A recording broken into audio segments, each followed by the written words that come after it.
Trussell was telling me 2 things he got from Clemente's boy.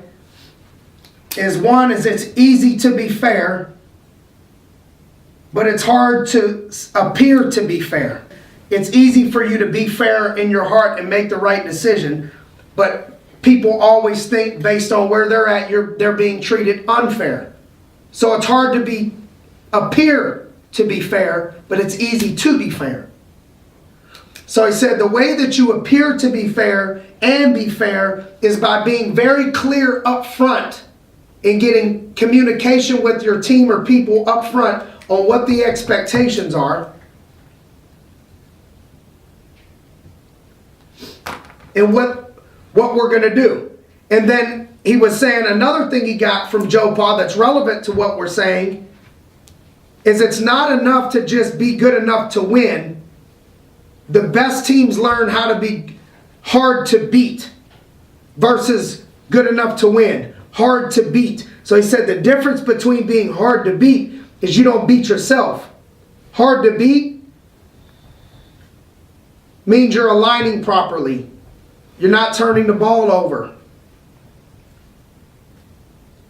And so he related all of this to saying in your business, in situations like this, you got to make it hard to get pushback because you've covered everything so well up front with the people and got buy-in. So if I'm saying to my team, I'm the money baggers, I want to keep gobbling up all the OGs and doubling them up. I'm going to get the team together and say the way we're going to keep doubling up all these guys is now we're going to go for the throat.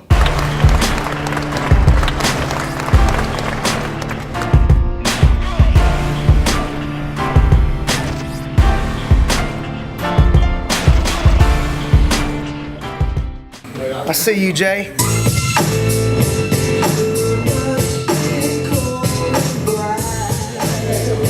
Come on. Wouldn't have picked anything different. I got seven things on my mind to give you today. The first one, your mind, see, there's no growth in your comfort zone. These things I try to make sure can apply to every area of your life because I don't know if I'll be blessed with you for a lifetime or I'll be blessed with you for a month or who's going to go out there and change the world, but I want to give you something that you could apply regardless of what we're talking about. So the first thing is there's no growth in your comfort zone. And so your mind is programmed if you're pushing. That's why you guys been watching some of the David Goggins stuff, the Navy SEAL guy.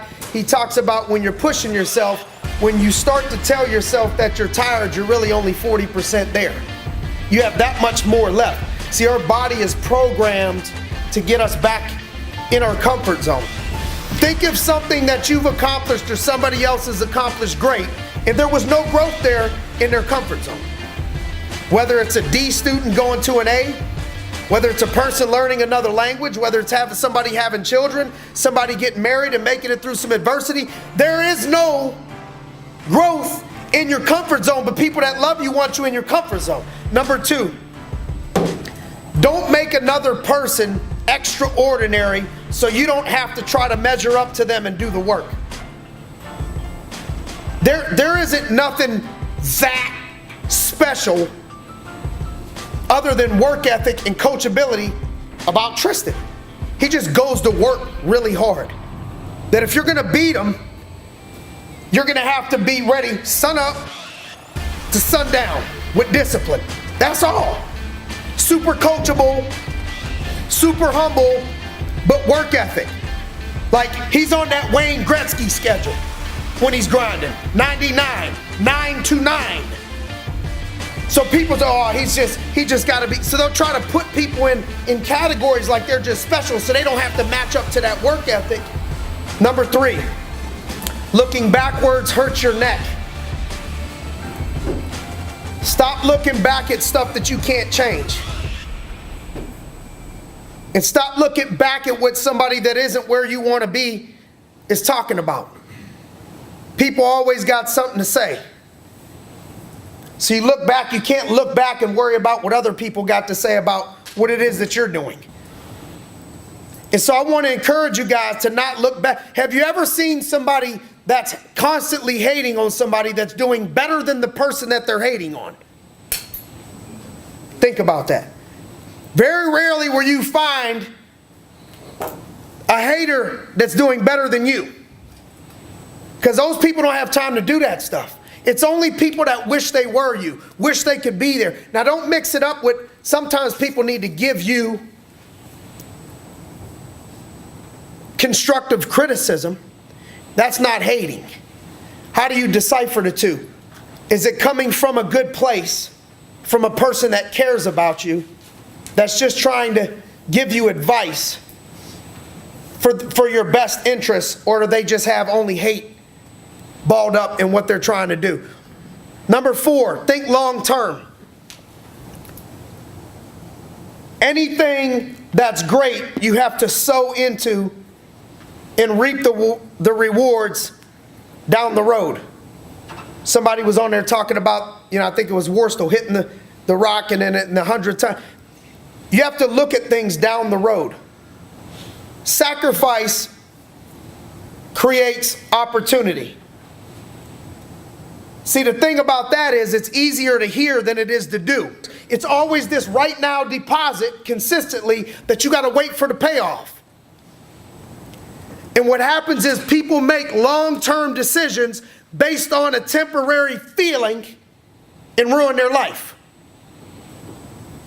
So I don't like the way I feel right now. This is really hard. I quit. Boop, ruin the rest of my life. Temporary shit, long-term decision.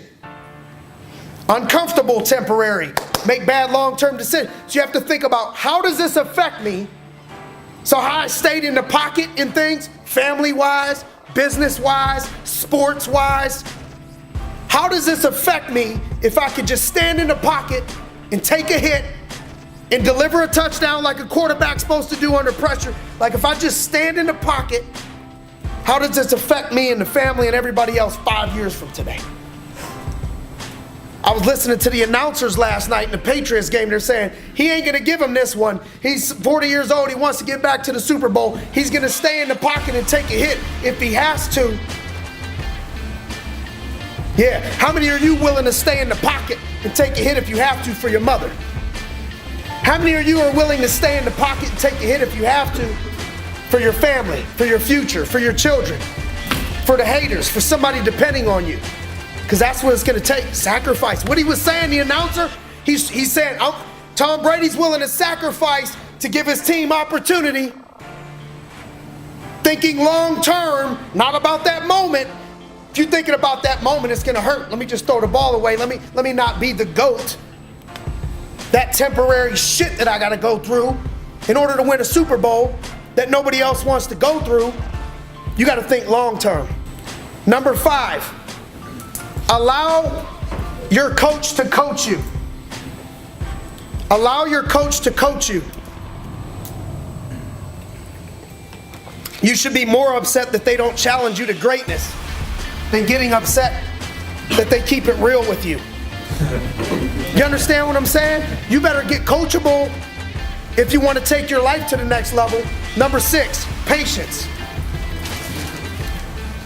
Patience. People that have high levels of ability to be successful, it's hard for them to balance the humility, then it's also hard for them to balance the patience.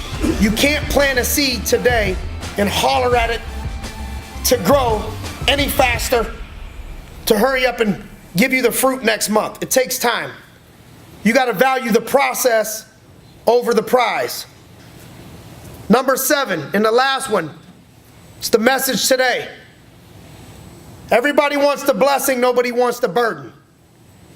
Blessings and burdens come together.